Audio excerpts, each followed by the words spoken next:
తెలుసు, కథ అని తెలుసు, కథలన్నీ కంచికే చేరునని తెలుసు.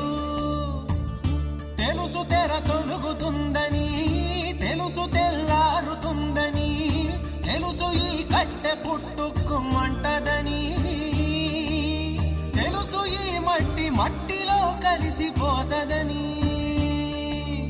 ఇన్ని తెలిసి ఇరకాటంలో పడిపోతావు